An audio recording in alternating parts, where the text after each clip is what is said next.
ಎರಡು ಕೇಂದ್ರ ಸ್ಥಾನಕ್ಕೆ ಕೇಂದ್ರ ಸಚಿವ ಸ್ಥಾನಕ್ಕೆ ಬೇಡಿಕೆಯನ್ನ ಇಟ್ಟಿದ್ದಾರೆ ಎಚ್.ಡಿ. ಕುಮಾರಸ್ವಾಮಿ ಅವರು. ಕೃಷಿ ಖಾತೆ ಹಾಗೆ ಆರೋಗ್ಯ ಖಾತೆಗೆ ಎಚ್.ಡಿಕೆ ಬೇಡಿಕೆಯನ್ನ ಇಟ್ಟಿದ್ದಾರೆ. ಎನ್ಡಿಎ ಮೈತ್ರಿಕೂಟದ ಭಾಗವಾಗಿ ನಾವಿದ್ದೇವೆ. ನನ್ನ ಕೃಷಿ ಖಾತೆಯ ಮೇಲೆ ಆಸಕ್ತಿ ಇದೆ, ಅದೇ ಖಾತೆಯನ್ನ ಕೊಡಿ. ಬಿಜೆಪಿಯಿಂದ ಗೆದ್ದಿರುವಂತಹ ಡಾಕ್ಟರ್ ಸಿ.ಎನ್. ಮಂಜುನಾಥ್ ಅವರಿಗೆ ಆರೋಗ್ಯ ಖಾತೆಯನ್ನ ಕೊಡಿ ಅಂತ ಎಚ್.ಡಿ. ಕುಮಾರಸ್ವಾಮಿ ಬೇಡಿಕೆ ಇಟ್ಟಿದ್ದಾರಂತೆ. ಇದೇ ವಿಚಾರದ ಬಗ್ಗೆ ಚರ್ಚೆಯನ್ನ ಮಾಡೋಕೆ ಪ್ರಹ್ಲಾದ್ ಜೋಶಿ ಅವರನ್ನ ಸಭೆಗೆ ಕರೆದಿದ್ದಾರೆ ಅಮಿತ್ ಶಾ. ಜೆಪಿ ನಡ್ಡಾ ಅವರ ನಿವಾಸದಲ್ಲಿ ಸದ್ಯ ಮಹತ್ವದ ಸಭೆ ನಡೀತಾ ಇದೆ.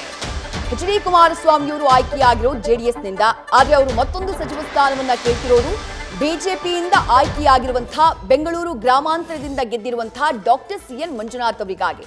Doctor CN. ಮಂಜುನಾಥ್ ವೈದ್ಯರಾಗಿರುವವರು, ಹಾಗಾಗಿ ಕೇಂದ್ರದಲ್ಲಿ ಅವರಿಗೆ ರಾಷ್ಟ್ರ ಮಟ್ಟದಲ್ಲಿ ಬಹಳ ಉತ್ತಮ ವೈದ್ಯ ಅಂತ ಹೇಳಿ ಹೆಸರನ್ನ ಮಾಡಿರುವಂತವರು ಡಾಕ್ಟರ್ ಸಿ.ಎನ್. ಮಂಜುನಾಥ್. ಹಾಗಾಗಿ ಅವರಿಗೆ ಆರೋಗ್ಯ ಖಾತೆಯನ್ನ ಕೊಡಿ, ನನ್ನ ಕೃಷಿ ಖಾತೆಯನ್ನ ಕೊಡಿ, ನನಗದ್ರ ಬಗ್ಗೆ ಸಾಕಷ್ಟು ಆಸಕ್ತಿ ಇದೆ, ನನ್ನ ಕೃಷಿ ಖಾತೆಯನ್ನ ಕೊಡಿ ಅನ್ನುವಂತಹ ಬೇಡಿಕೆಯನ್ನ ಎಚ್.ಡಿ. ಕುಮಾರಸ್ವಾಮಿ ಅವರು ಇಟ್ಟಿದ್ದಾರೆ ಅನ್ನುವಂತಹ ಮಾಹಿತಿ. ಇದೇ ವಿಚಾರದ ಬಗ್ಗೆ ಚರ್ಚೆಯನ್ನ ಮಾಡುವುದಕ್ಕಾಗಿಯೇ ಪ್ರಹ್ಲಾದ್ ಜೋಶಿ ಅವರನ್ನ ಅಮಿತ್ ಶಾ ಸದ್ಯ ಸಭೆಗೆ ಕರೆಸಿಕೊಂಡಿದ್ದಾರೆ.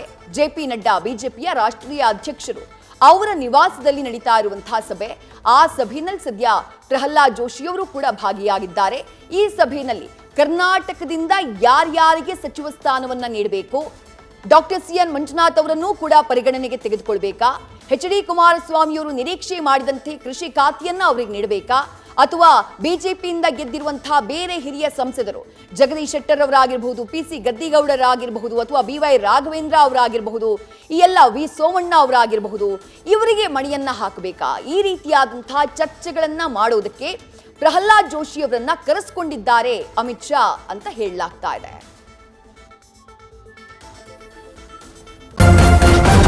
ನ್ಯೂಸ್ ಫಸ್ಟ್ ನಿರ್ಭೀತಿಯಿಂದ ನಿಮ್ಮ ಪರವಾಗಿ.